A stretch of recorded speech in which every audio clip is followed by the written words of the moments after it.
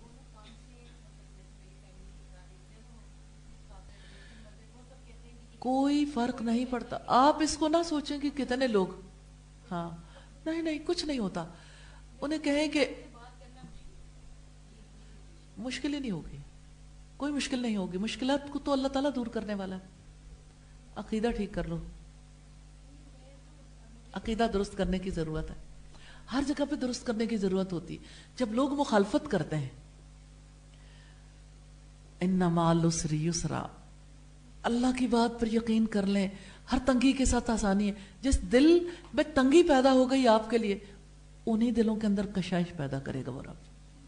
لیکن آپ یقین کے ساتھ چلو کہ ان کے دلوں میں کشائش میں نہیں پیدا کر سکتی, میں اپنے لیے وسعت نہیں پیدا کر سکتی, میرا رب پیدا کرے گا. پھر اللہ سے دعا کریں انشاءاللہ. نبی صلی اللہ علیہ وسلم کو بڑی عجیب سی بات آپ کے سامنے رکھنا چاہتی ہوں. جب آپ صلی اللہ علیہ وسلم نے لوگوں کو دین کی طرف بلایا, سب سے پہلے کون اسلام لایا تھا آپ بتائیے؟ حضرت ابو بکر صدیق. جی آپ بتائیے؟ حضرت خدیجہ. کوئی اور کسی کے ذہن میں آپشن ہو تو وہ بتا دے. جی بتائیے. حضرت علی. اچھا, نبی صلی اللہ علیہ وسلم نے پہلی وحی کس کو آ کے بتائی تھی؟ حضرت خدیجہ. ابھی حضرت ابو بکر کے ساتھ تو بات ہی نہیں ہوئی تھی. اور سب سے پہلے کس نے کہا تھا کاش میں آپ کا ساتھ دے سکتا, کاش میں اس وقت جوان ہوتا؟ ورقہ بن نوفل. سب سے پہلے حقیقت کو کس نے پایا تھا؟ ورقہ بن نوفل پہچان گئے تھے لیکن ان کا جلد وصال ہو گیا. تو آپ صلی اللہ علیہ وسلم کے ساتھ دوسرا فرد کون سا تھا؟ حضرت خدیجہ. لیکن تعصب کی وجہ سے کہ کوئی خاتون پہلے اسلام لانے والی نہ ہو جائے, اظہار نہیں کرتے, تاریخ بدل دیتے ہیں لوگ. کہاں تک تاریخ بدلیں گے؟ مکہ کو آباد کرنے والی بھی پہلی خاتون ہی تھی. کہاں تک تاریخ بدلیں گی؟ ماؤں کی گودوں میں ہی عظیم انسان پروان چڑھتے ہیں الحمدللہ. بہرحال سوسائٹی کی تبدیلی میں عورت کا بہت بڑا رول ہے. تو ہوا یوں کہ پھر آپ صلی اللہ علیہ وسلم نے سیدنا ابو بکر سے یہ سارا واقعہ کہہ سنایا اور اسلام کی دعوت دی, تو وہ بھی اسلام لے آئے. تو لوگ یہ کہتے تھے کہ محمد اور ابن محمد صلی اللہ علیہ وسلم کو محمد کی بجائے شیر کہتے تھے, تو اس میں کہتے تھے مزمم, یعنی جس کی مذمت کی گئی, اور کہتے تھے ابن ابی کبشہ, اور ابو قحافہ کا بیٹا, یعنی نام بھی لینا پسند نہیں کرتے تھے. اتنی نفرت تھی, اتنی تنگی دلوں کے اندر پیدا ہو گئی تھی, اتنی چوٹیں کستے تھے, اس قدر آپ صلی اللہ علیہ وسلم کے ساتھ ظالمانہ برتاؤ کرتے تھے. اور اللہ پاک نے یہ سورت نازل کر دی, وَرَفَعْنَا لَكَ ذِكْرَكَ, ہم نے آپ کے لیے آپ کے ذکر کو بلند کر دیا. سوچ بدل دیں, سوچ بدلیں گے نا تو انشاءاللہ پھر آپ کا دل کھلے گا اور آپ دعوت دینے کے قابل ہوں گے. یہ سوچ بدل دیں, حالات تنگ ہو رہے ہیں, تنگی میں آسانی کو دیکھ لیں, تنگی میں آسانی کو دیکھیں. ان مع العسر یسرا, یقیناً تنگی کے ساتھ آسانی ہے. اللہ کی بات سچی ہے. جب کبھی آپ تنگی میں ہو خوش ہو جائیں, اس کے بعد آسانی ہے. پازیٹیو اپروچ کے ساتھ جیئیں, یہ چیز آپ کے لیے ہیلپ فل ہوگی. آپ جب تنگی کو دیکھیں گے تنگی میں گم ہو جائیں گے, ساری ذات آپ کی تنگی کی دلدل میں پھنس جائے گی. تنگی میں نہیں پھنسنا, آپ اللہ کی ہو اور اللہ بہت بڑا ہے. جو اتنا بڑا ہے اس کے لیے کیا مشکل ہے, اس سے مانگ لو ہدایت کی دعا. تو یاد رکھیں ہر دائی نے مدعو کے لیے دعائیں کرنی ہوتی ہیں. جب وہ محبت کرے گا, جب ان کی مشکل کو محسوس کرے گا تو ان کے لیے دعا کرے گا. کریں گے دعائیں انشاءاللہ, انشاءاللہ. جی آپ کچھ کہنا چاہتے تھے؟ جی آپ کہنا چاہتی تھی. جی پیچھے پیچھے پیچھے. جی اگر آپ آگے آ جائیں تو کچھ اور لوگ بھی سن لیں گے. جی جس نے بھی بات کرنی ہے وہ آگے آ جائے تاکہ ہمارے لیے آسانی ہو جائے. دیکھیں چند منٹ رہ گئے ہیں اور ہمارا کورس اینڈ پہ جا رہا ہے. الحمدللہ آپ کے لیے بہت اچھا موقع ہے کہ آپ اپنے ایکسپریشن کا اظہار بھی کریں, جو سمجھ آیا جو نہیں آیا. کل تک آپ سوچ بھی نہیں سکتے تھے, اللہ پاک نے آپ کو لا کے کہاں بٹھایا کہ میرے ریپریزنٹیٹیو بن جاؤ, میرے سفیر بن جاؤ. اتنا بڑا کام ہے اللہ تعالیٰ کے بارے میں بتانے کا کام, اس کی طرف بلانے کا کام. یہ اتنی بڑی سفارت ہے, اتنا بڑا مقام اور اتنا بڑا رتبہ ہے. گھبراہٹ کیوں ہے, پریشانی کیوں ہے؟ اب تو آپ کے اندر بابلنگ ہونی چاہیے, آپ کے اندر ایسا پیشن ہونا چاہیے کہ آپ رات میں خواب بھی اسی کے دیکھیں اور دن میں آپ کام بھی یہی کر رہے ہوں انشاءاللہ. پہلے ہمارے لیے بڑا مشکل ہوتا تھا کہ ہم کسی کو اللہ کی بات بھی بتاتے ہوئے ڈرتے تھے کہ مطلب اس کا کیسا رسپانس ہوگا. تو آج صبح میرے چچا سسر ہیں وہ آئے تو بڑے پریشان تھے. تو میں نے کہا کیا ہوا چچا آپ کو؟ تو کہنے لگے کہ بس مطلب ان کو فائنینشیل پرابلم تھا. تو ایک دم سے میں تیار ہو رہی تھی, مجھے ذہن میں آیا کہ دائی کے لیے سب سے اچھا موقع ہوتا ہے جب کوئی پریشان ہو یا خوش ہو. تو اللہ تعالیٰ نے بڑا کرم کیا, مجھے آپ کی باتیں یاد آئیں تو میں فوراً اپنا کام چھوڑ کے ان کے پاس گئی. میں نے پھر ان کو بتایا کہ چچا آپ پریشان نہ ہوں, یہ سب اللہ تعالیٰ کی طرف سے ہوتا ہے اور آپ نا سارے کاموں کی فکر چھوڑ دیں, آپ یہ فکر کریں کہ آپ اللہ تعالیٰ سے اپنا تعلق قائم کریں. اور ہماری استاذہ ہمیں آج کل یہی لیکچر دے رہی ہیں کہ کسی کو تنگی ہو یا رزق میں تنگی ہو یا اور پریشانی ہو تو استغفار کا التزام کریں. تو آپ ہر نماز کے بعد آپ روٹین بنا لیں کہ آپ نے 2 سے 3 تسبیحاں استغفار کی کرنی ہے اور انشاءاللہ اللہ تعالیٰ آپ کی مدد ضرور کرے گا.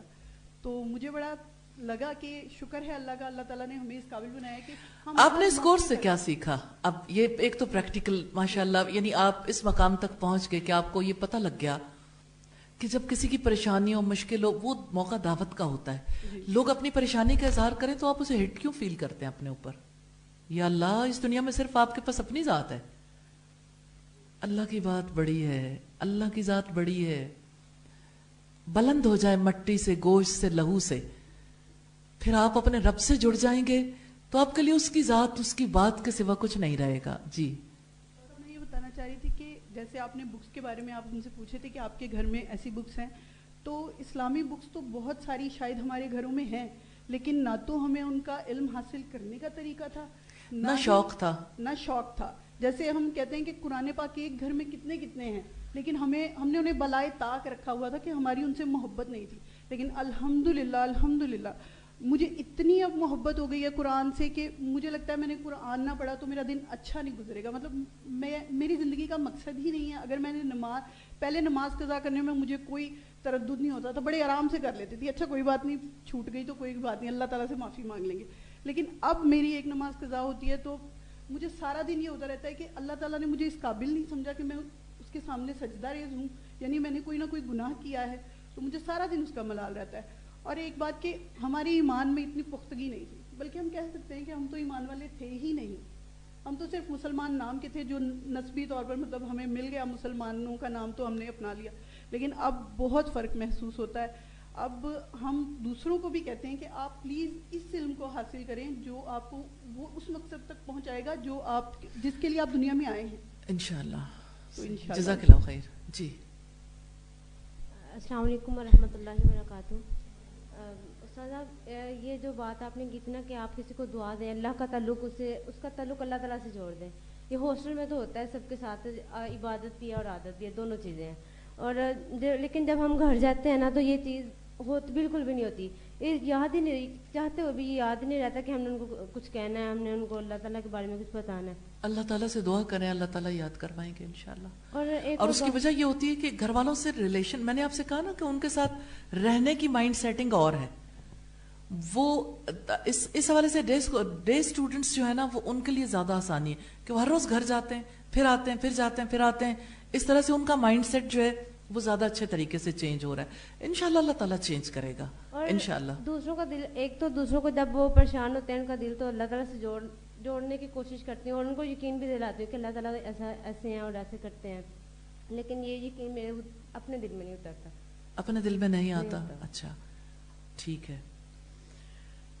دعا ہے اللہ تعالیٰ سے کہ آپ کو اس کا یقین نصیب کر دیں, اور انشاءاللہ ابھی بہت اللہ تعالیٰ مواقع دے گا کہ یہ یقین اترے گا.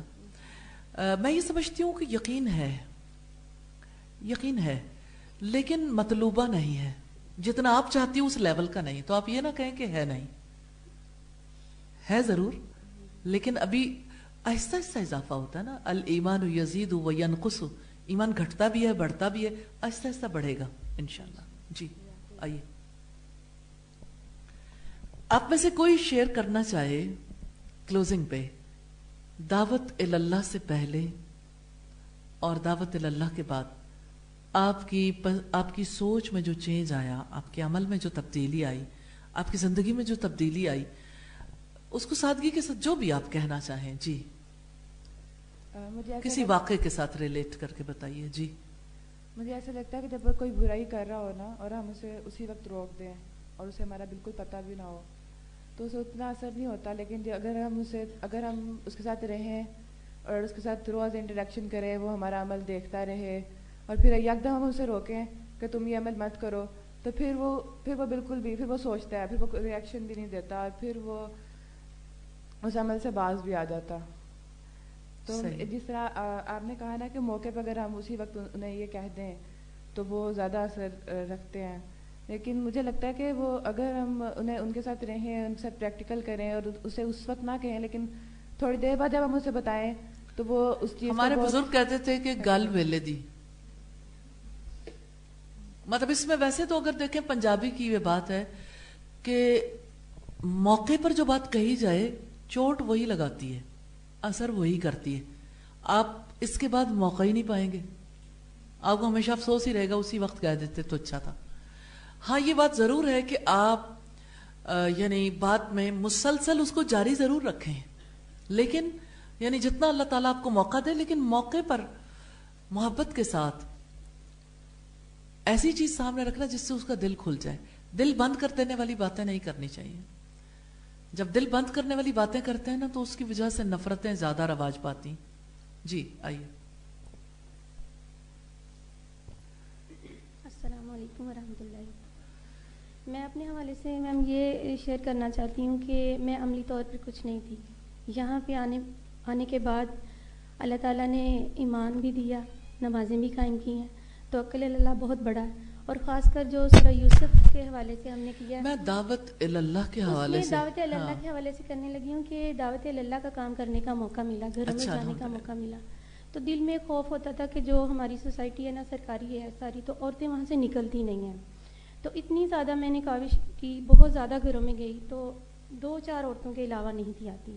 پھر میں نے اللہ تعالیٰ سے اتنی دعائیں کی, اور حتیٰ کہ میں اکیلی کمرے میں بیٹھ کے تو دعا کرتی تھی کہ یا اللہ, یہ ایک تو نے مجھے سبب بنایا ان تک اپنی بات پہنچانے کا, تو یا اللہ میں تجھ سے دعا کرتی ہوں ان کے دلوں کو اس طرف مائل کر دے کہ یہ خود بخود میرے پاس آ جائیں. تو الحمدللہ بہت اثر ہوا. بعض کا دل میں تنگی آئی, 1-2 دفعہ تنگی آئی کہ نہیں آ رہی تو اب نہیں میں جاؤں گی نا. میں نے اتنی دفعہ کہا اب نہیں جاؤں گی. پھر میں نے کہا, پھر 1 منٹ کے لیے سوچا کہ نہیں ایسے نہیں سوچنا, اللہ پر یقین کرنا, اللہ پہ توکل کرنا. صحیح. تو الحمدللہ بہت زیادہ اس چیز کا فائدہ ہوا, اور لاسٹ ڈے میرے گھر میں تقریباً 30 عورتیں ہو گئی تھیں الحمدللہ. اور صحیح, ان میں الحمدللہ. صرف نماز پڑھنے کے لیے میں نے کویشچن کیا تو نمازی جو تھی نا مسلمان تھے سبھی, اور نمازی صرف 3 یا 4 ہینڈ ریز ہوئے تھے. تو کتنا زیادہ ضروری ہے نا انہیں پھر آگے اسی چیز کو جاری میں نے رکھنا. انہیں اپنی مثالیں دی کہ میں بھی ایسے ہی تھی, الحمدللہ میں چینج ہوئی ہوں. پھر میں نے اپنے بھائی کی, میرے رشتہ داروں میں اتنی مثالیں تھیں کہ میری کزن جو ہے MSc باٹنی, اور اس کے علاوہ بھی کافی اس نے کورسز کیے تھے, تو ان میرڈ وہ فوت ہو گئی. میں نے ان کی مثالیں دی کہ دیکھیں اس کے پاس کیا ہے, کیا لے کے گئی ہے, اپنے عمل. تو ہم کس لیے اپنی زندگی جو ہے کہاں لگا رہے ہیں. صحیح. تو اب وہی عورتیں ہیں جو مجھے کہہ رہی ہیں کہ ہم نا آپ کے پاس آیا کریں گے ریگولر, الحمدللہ رب العالمین, اور کچھ نہ کچھ اللہ کی سنت سیکھا کریں صحیح, گے. انشاءاللہ انشاءاللہ. جی. وآخر دعوانا ان الحمدللہ رب العالمین. سبحانک اللہم وبحمدک نشہد ان لا الہ الا انت نستغفرک ونتوب الیک. السلام علیکم ورحمۃ اللہ وبرکاتہ. وبرکاتہ وبرکاتہ وبرکاتہ.